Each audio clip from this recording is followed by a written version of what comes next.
Today, we're just going to get right into it.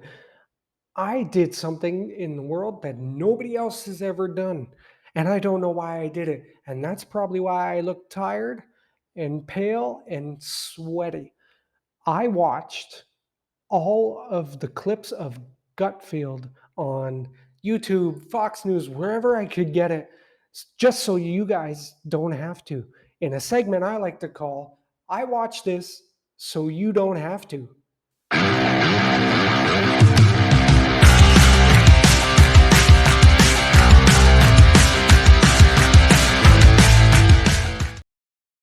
Live from his studio apartment, here is your host, Chris Humphrey. And we're back. Hi, I'm your host, Chris Humphrey, and thank you for watching. And yes, I did something so stupid. I watched every single clip I could. I had to find out why this guy is the number one late night talk show host. And what I found was something very, very disturbing. And you guys aren't going to like it.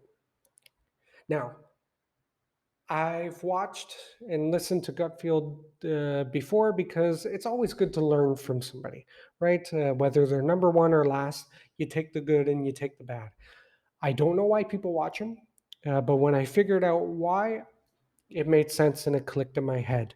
Um, this is a review of the show and all the clips that I did, and I'm going to be maybe not so nice, so it's going to be a little bit of different of me that you're going to see, and it's probably going to be the worst rating I've ever given. Setting you up. Now, if you guys don't know who Gutfield is, he's a Fox News anchor, host. I believe he did a 3 a.m. show back in the day where he badmouthed the Canadian Army, got in trouble for it. That suits him right because we'd probably still kick his ass. But now he had the Gutfeld show on Saturdays, I believe it was, and then he went every night. I believe it's on at 11:30 some places. I don't know. I watch clips of it and I watch them all. He's not funny. I'm just gonna come out and say it, and it's not him because he can be funny, and there's times where he can be. And it's not his smug face where he's like Will Ferrell and you want to punch it. It's not like that. Uh, the reason why he's not funny is because the writing is atrocious. And I know it's not him writing because most talk show hosts don't write their stuff anymore because you got an army of people doing it. And I'm going to be fully honest with you. I'm not a political guy. I'm Canadian. We don't really care about politics. We don't really vote, especially as young people. We don't care because at the end of the day, we're all going to have to pay taxes. Doesn't matter who we vote in. They're all going to take our money. It doesn't matter. That's my rant on politics. But whoever's writing for him is writing it so that he looks bad. And I don't, the clips are so bad sometimes that I don't know who's editing it or who's doing what, but the live audience that they have, when nobody's laughing, just take a listen.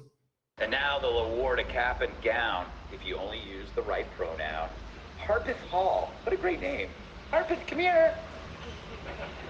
It's an elite girls only. See, nobody. It's terrible. It's utterly atrocious, and it's not because of him. You know what? He has a face that people would be drawn to, and some of his early stuff back in the day, he could be funny because he was smart about it and he took shots on both sides, and that's what people don't understand about getting into political commentary. If you make fun of both sides of the spectrum, you're going to win. Jon Stewart, Stephen Colbert, those guys, Bill Maher, uh, John Oliver. In the beginning, they made fun of liberals and conservatives, and it was great because you knew everybody was an equal opportunist, and that's where they made their art.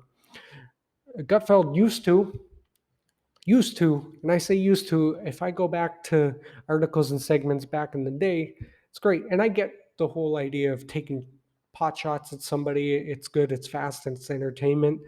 Um, it's great.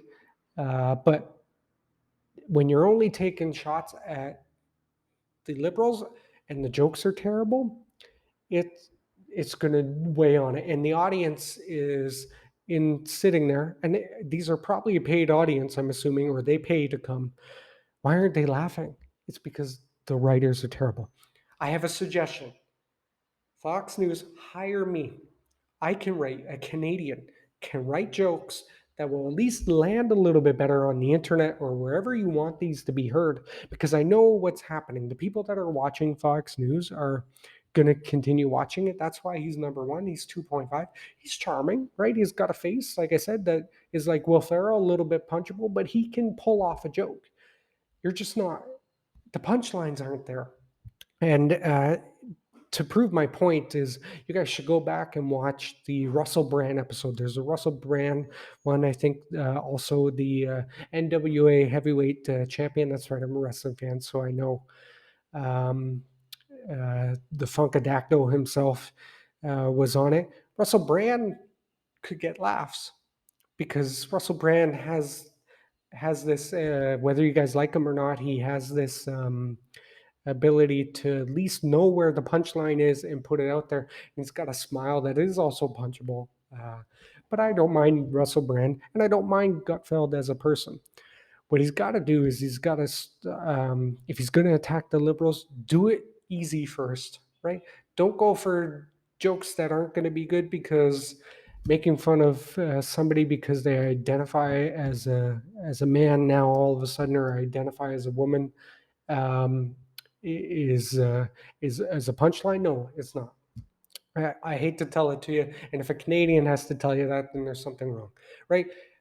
Gutfeld is not transphobic, as far as I do know, and he knows this. But if the punchline is worrying about a trans man wrestling on what they consider the wrong team, then there's a problem with your joke. There's a way to reformat that uh, to make it even remotely funny, even though it's not, and people should be getting on with it. Maybe if he took shots at the liberals about some of their policies and some of the things they believe, maybe get Harvey Weinstein details out of them because he was one of their friends. Maybe get some of them to admit to being friends with your good buddy Jeffrey Epstein and his girlfriend, right? Take punchlines at the liberals where it matters. You're not going to win if you're taking punchlines at them about the president, because unfortunately, the last conservative president you guys had, well, look what he did, right? Like I said, I don't like to get political. And it sounds like a bad mouth in the show, but it's because the jokes just aren't really funny. And it's terrible because the people that are watching it aren't laughing in the audience, and it blows my mind on where the producer and editors are. Put in a laugh track to make it seem funny, at least, right? That's what Friends did for so long, and everybody considered it funny. And same with The Big Bang Theory, they put in a laugh track, right?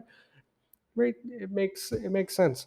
But he can make it funny. Hire me, pay me 100 grand a year. I'll make it so you laugh. I'll get you in with the younger crowd, because you're not going to make fun of just conservatives or liberals. Sorry, you're going to make fun of some conservatives because you're going to realize how stupid people are, especially in the political spectrum. And we can do it, man. You and me.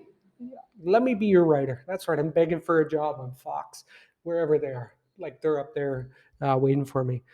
But in all seriousness, the format is simple.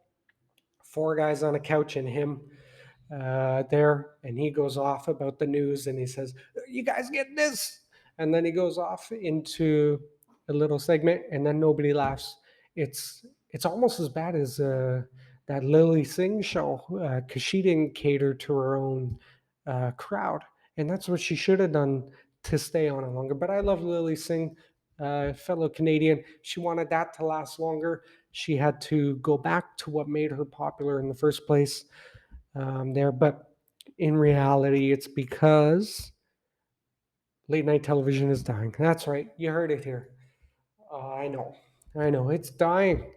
We're gone from the days where Johnny Carson was king because you wanted to hear what he had to say, making fun of liberals and conservatives. He was making fun of both.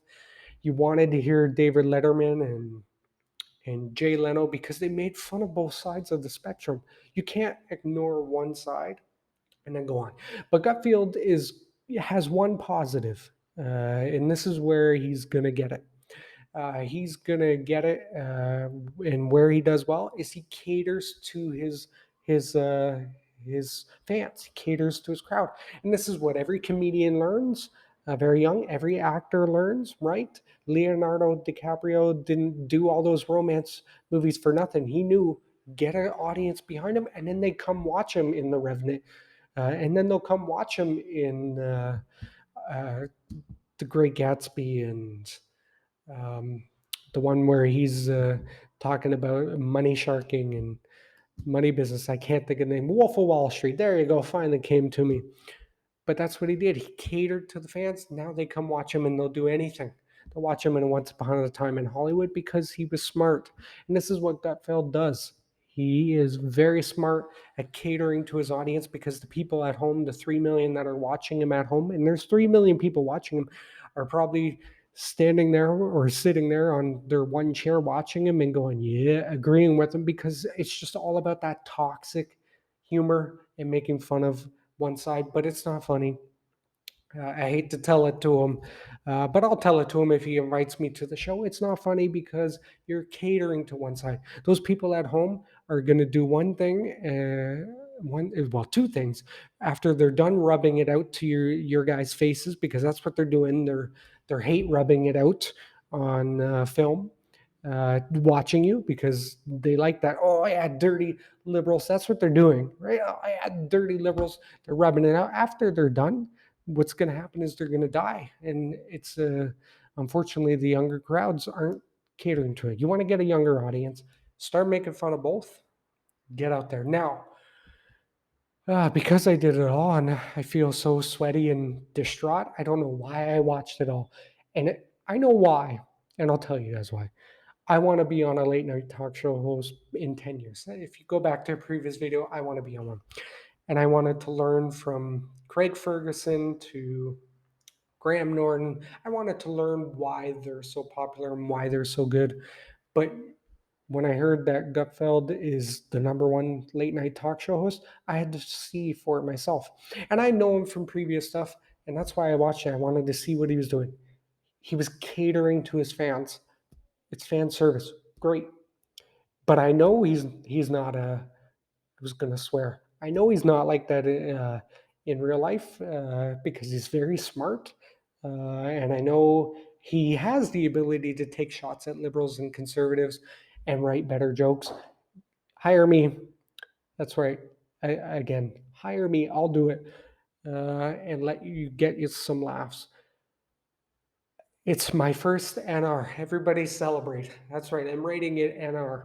And it's because it falls so flat on social commentary that everybody that goes on that show should feel dumber after they go on that show. Everybody celebrate. It's my only NR of the year so far.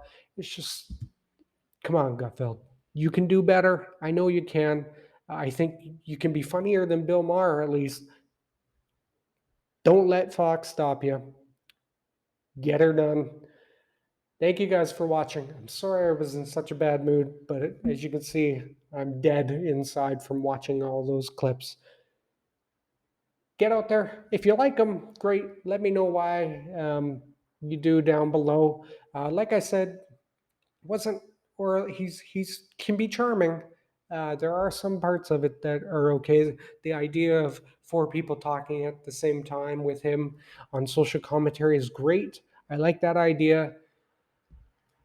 Hate fisting the liberals. Oh my God, terrible. Be a better conservative like me, and don't hate them because we're all going to be uh, shitting on in the end, and you will too because something's going to happen where you're going to be in an even bigger controversy, and I can't wait because then Fox is going to hire me, and I'm going to do better jokes than that.